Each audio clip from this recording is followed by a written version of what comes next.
People get used to explosions and dead silence in war, but nothing prepares you for something that shouldn't exist.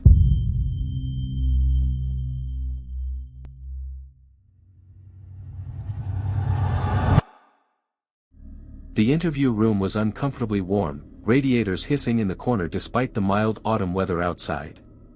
The reporter had been waiting for 20 minutes, reviewing her notes and checking her recording equipment one last time. She'd conducted hundreds of interviews throughout her career, politicians deflecting questions, witnesses recounting tragedies, soldiers sharing their battlefield experiences. But something about this particular meeting felt different. When the door finally opened, she understood why. The man who entered looked older than his file suggested.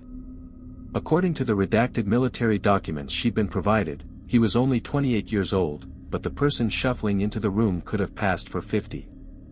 His eyes were hollowed, ringed with dark circles that spoke of countless sleepless nights.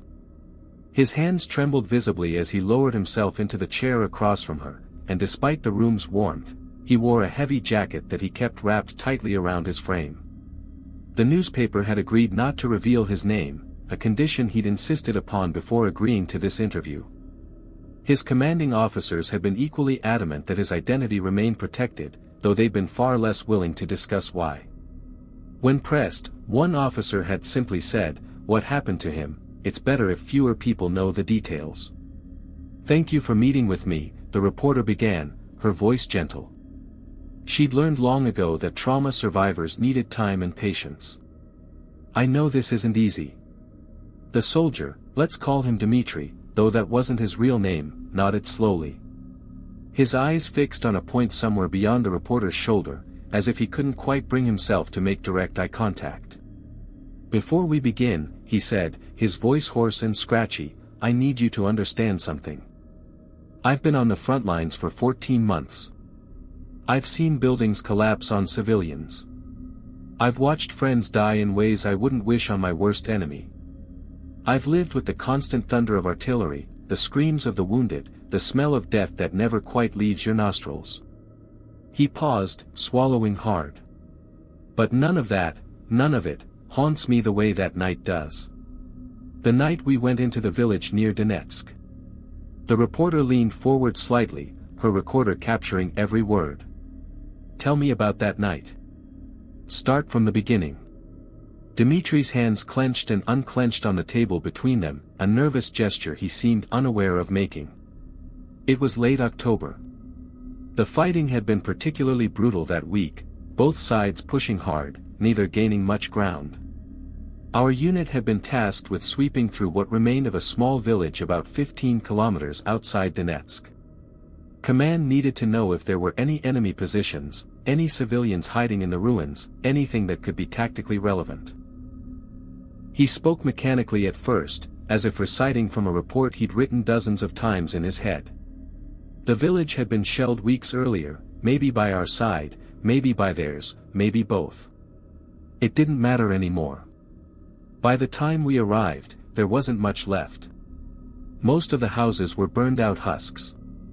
Others had been hastily abandoned, doors left hanging open, personal belongings scattered in yards where people had fled in panic. The reporter made notes, letting him find his rhythm. "What struck me first was the silence," Dmitri continued, and now his voice took on a different quality, something deeper, more visceral. "In war, you get used to certain sounds. Artillery in the distance. Small arms fire. Helicopters overhead. Even when it's quiet, there's always something, wind rattling through broken windows, rats scurrying through debris, birds that are too stupid to leave a war zone." He shook his head slowly. "But this village, it was silent in a way I'd never experienced before. Not peaceful, that's the wrong word. It was oppressive. The kind of silence that presses against your eardrums and makes you want to speak just to break it. Even the wind seemed reluctant to pass through those streets." "How many of you were there?" the reporter asked. "3 of us for the initial patrol. Myself, a corporal named Yuri who'd been with the unit for 6 months, and a younger soldier, barely 20 years old, named Alexei. He'd only been with us for 3 weeks. Still had that nervous energy of someone who hadn't seen real combat yet. Dmitri's jaw tightened at the mention of Alexei's name. We started our sweep around 3:40 a.m. Command wanted us to move under cover of darkness, minimize the risk of sniper fire or ambush. We each carried standard kit, assault rifles, night vision, radios, the usual. The plan was simple: work our way through the village systematically, clear each structure, report back by dawn. He paused to accept a glass of water the reporter offered him. His hands shook so badly that some of the liquid sloshed over the rim. We'd cleared maybe a dozen buildings when Yuri noticed the smoke. Not the stale, cold smell of old fires, this was fresh. Recent. Like someone had just extinguished a campfire within the last hour. The reporter's pen moved steadily across her notepad. Could it have been civilians hiding in the village? That's what we thought at first. It wouldn't have been unusual. Displaced people sometimes return to ruined villages to salvage what they can, or because they have nowhere else to go. But something about it felt wrong. Wrong how? Dmitri was quiet for a long moment, searching for words. Have you ever walked into a room and just known, somewhere deep in your gut, that you shouldn't be there? That you've stepped into a space where you're not welcome, where something fundamental is out of place? The reporter nodded slowly. That's what it felt like. The smell of smoke wasn't just fresh. It was deliberate. Like someone had lit a fire specifically to draw our attention. And underneath it, there was another smell. Something organic and wrong. Like spoiled meat mixed with burning chemicals. Dmitri's breathing had become slightly labored as he spoke, as if the memory itself was physically taxing him. We followed the scent through the village streets. Yuri took point, I was in the middle, and Alexei covered our rear. Standard formation. We were being careful, moving slowly, checking corners and sight lines. He leaned forward, his elbows on the table. That's when we saw the tracks. What kind of tracks? That's the thing, I don't know. None of us knew. They weren't boot prints, that's for certain. We'd been tracking enemy movements for months. I could tell you the difference between Ukrainian military boots and Russian ones in my sleep. These weren't animal tracks either. I grew up in the countryside, spent my childhood hunting in the forests. I know what dogs, wolves, deer look like in mud and dirt. His hands began to tremble more noticeably. These marks were elongated. Almost finger-like, but too long and too thin. Each one was maybe 15 centimeters in length, pressed deep into the dirt like whatever made them was heavy. But here's what made them truly disturbing, they didn't follow the pattern of walking or running. They were spaced irregularly, and they seemed to drift across the ground rather than strike it with purpose. Could you sketch them? The reporter asked, sliding a piece of paper toward him. Dmitri picked up the pen with obvious reluctance. His hand shook as he drew a series of elongated, curved impressions on the paper, shapes that looked vaguely like fingers but stretched unnaturally, with odd angles and proportions that made the eye uncomfortable. Like this, he said quietly. And there were dozens of them, all leading in the same direction. Toward the old school at the edge of the village. The reporter studied the drawing, feeling an inexplicable chill despite the room's warmth. What did you do? We should have called it in. Should have requested backup or at least reported what we were seeing. But Yuri was concerned that if we radioed command about strange tracks, they'd think we were losing our minds. Stress does strange things to soldiers, hallucinations, paranoia, breaking under pressure. He didn't want that on his record.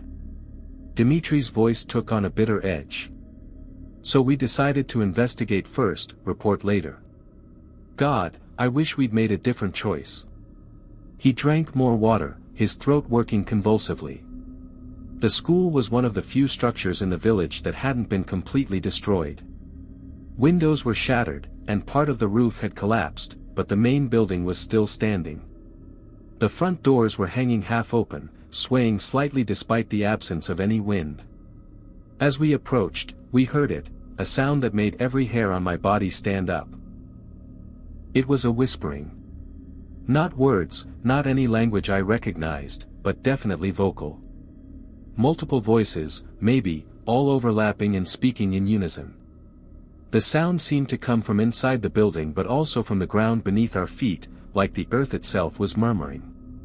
The reporter found herself unconsciously leaning back in her chair. Alexei wanted to turn back, Dmitry continued. I could see it in his eyes, pure, animal fear.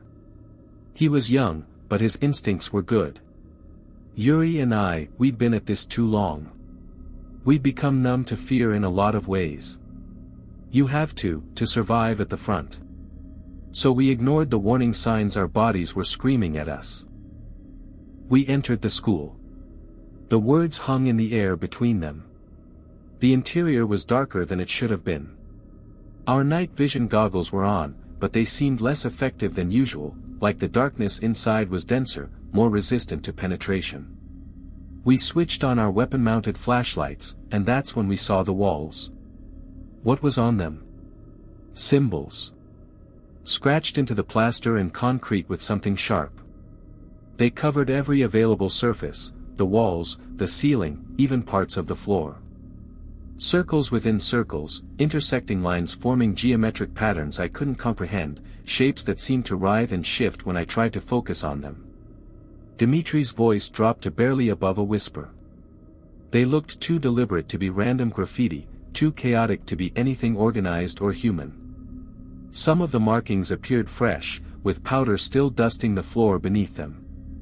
Others seemed older, darker, as if they'd been burned into the surfaces rather than carved.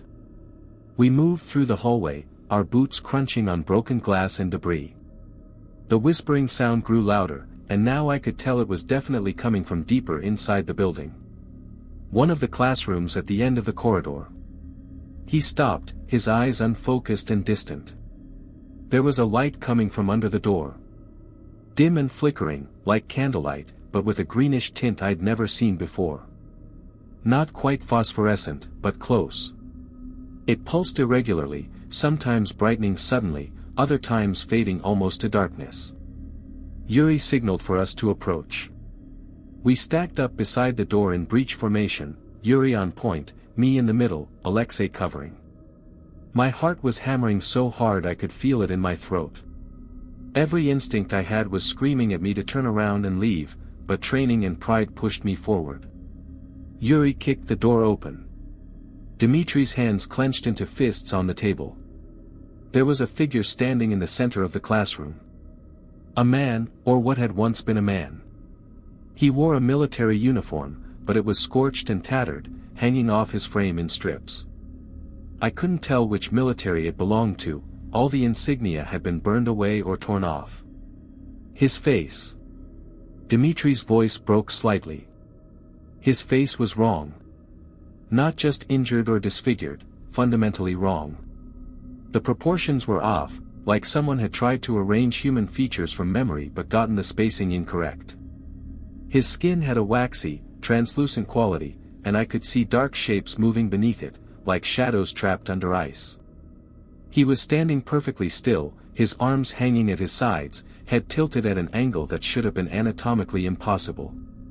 And he was staring directly at us, though I couldn't see his eyes, they were lost in shadow, or perhaps they simply weren't there at all.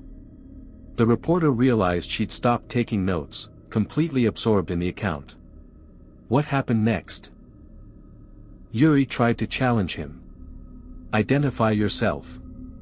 Standard protocol.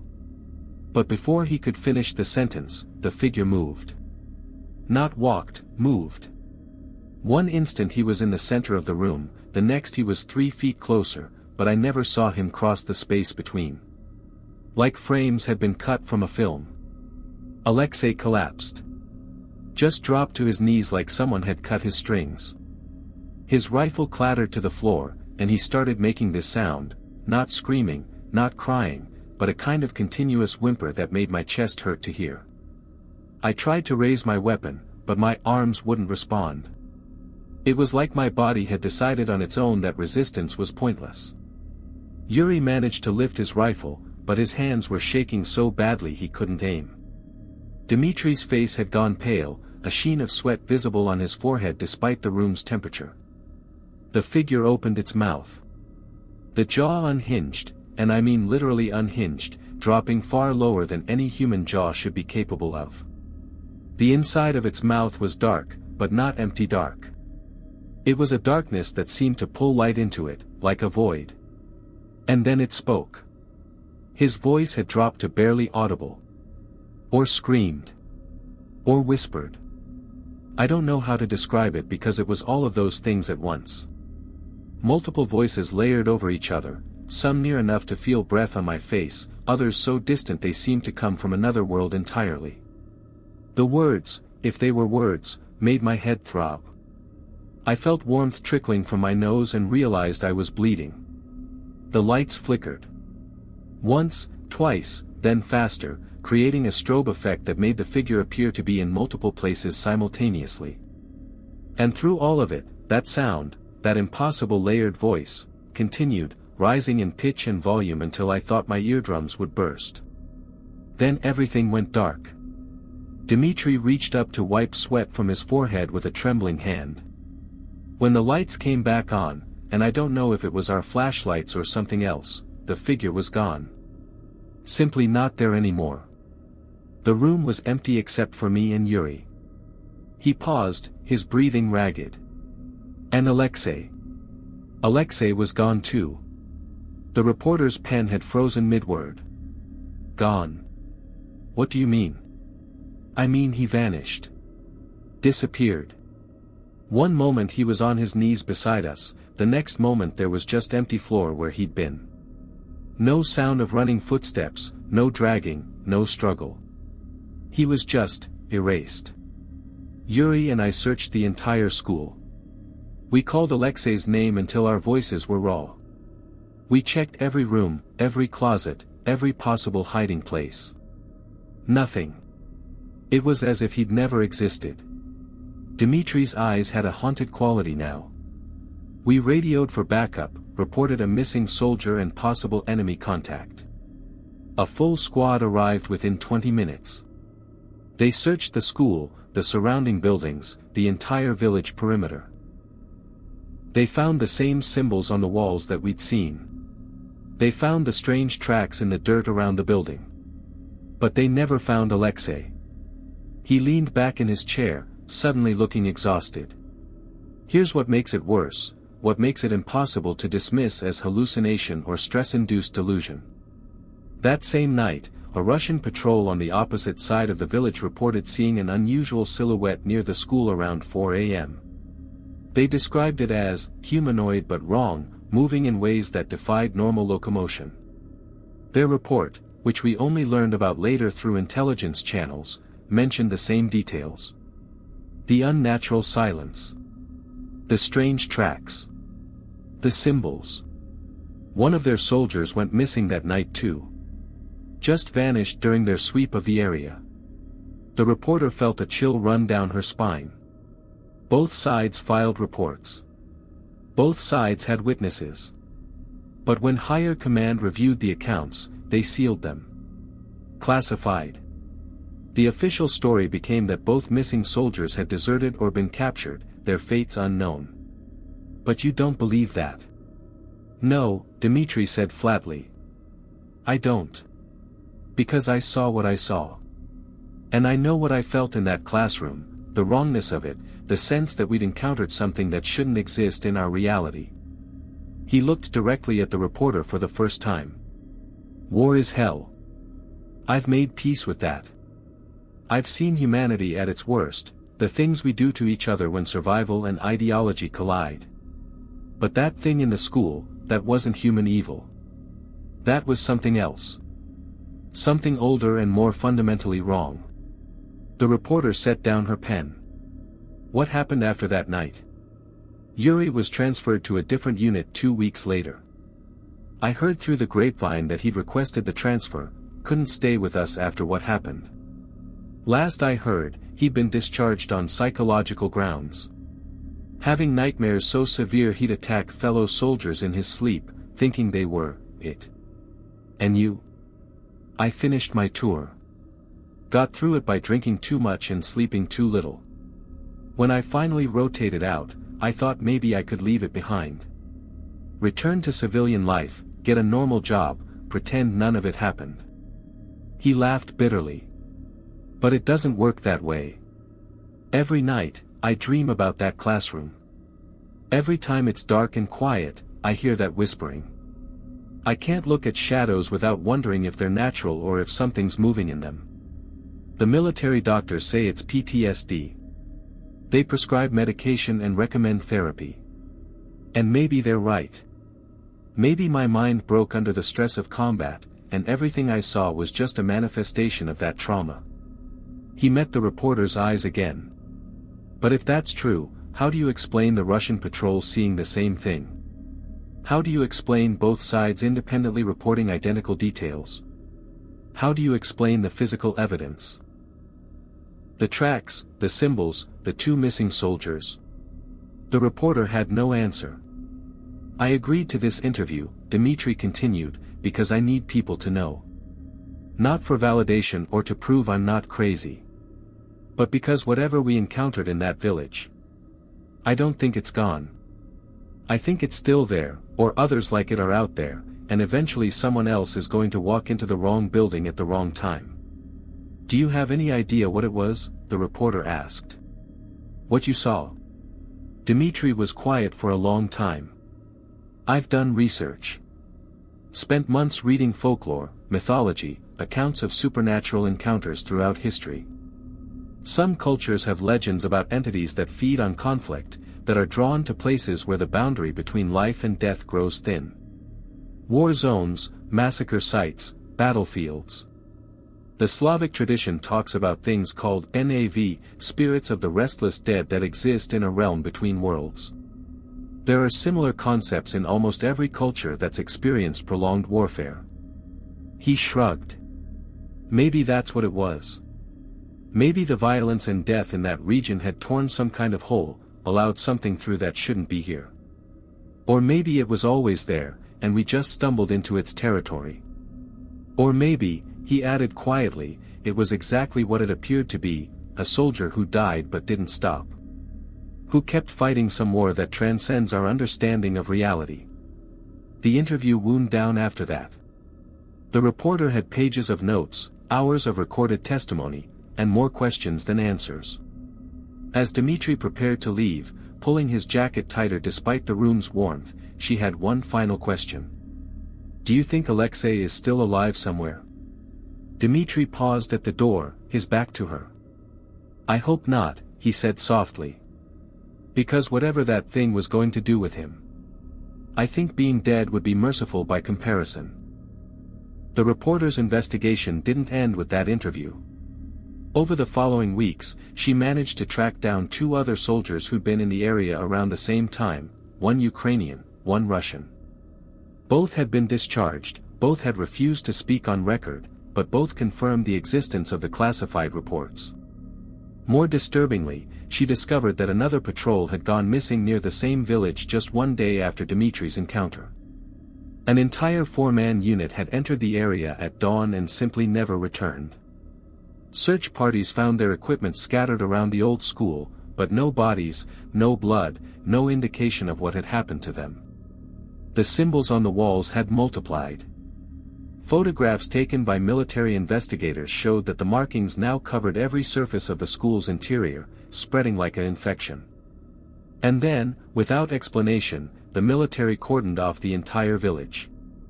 Officially, it was due to unexploded ordnance making the area too dangerous for patrols. Unofficially, soldiers stationed nearby reported seeing strange lights in the village at night, hearing sounds that made hardened veterans refuse guard duty in that sector. The reporter submitted her article to her editor, complete with copies of the redacted reports she'd obtained and transcripts of her interviews. The editor read everything, then quietly filed it away. This isn't going to print, he told her. Not now, maybe not ever. Too sensitive, too bizarre, and frankly too dangerous. Both sides would deny it, discredit you, and that would be the end of your career. The reporter protested, but she understood. Some stories are too strange, too frightening, to be told in the normal channels of journalism. So the files sit in a locked drawer, waiting for a time when the world might be ready to hear about what happened in that ruined village near Donetsk. Waiting for someone brave enough, or foolish enough, to investigate further. Because whatever exists in that school, whatever took Alexei and those other soldiers, whatever scratched those symbols into every available surface, it's still there. Waiting in the darkness. Whispering. If you think this was just a soldier's ghost story, think again. Another patrol vanished in the same village only one day later, an entire 4-man unit that entered at dawn and never came back. Their equipment was found scattered around the old school, but their bodies never recovered. The symbols on the walls had multiplied. Military investigators found them covering every surface, spreading like an infection through the building's interior. And then both sides sealed the area. Officially, unexploded ordnance. Unofficially, something in that village makes hardened combat veterans refuse guard duty in the sector. The classified reports still exist. The witnesses are still out there, carrying memories that medication and therapy can't touch. And the thing in that school, whatever it was, whatever it is, remains. War changes people. But whatever was encountered in that ruined village near Donetsk wasn't a person. And it wasn't fighting for any side of any war we understand. If you want more real wartime horrors and unexplained encounters that official reports tried to bury, hit subscribe, because the next story goes even darker. And the evidence? It's harder to dismiss.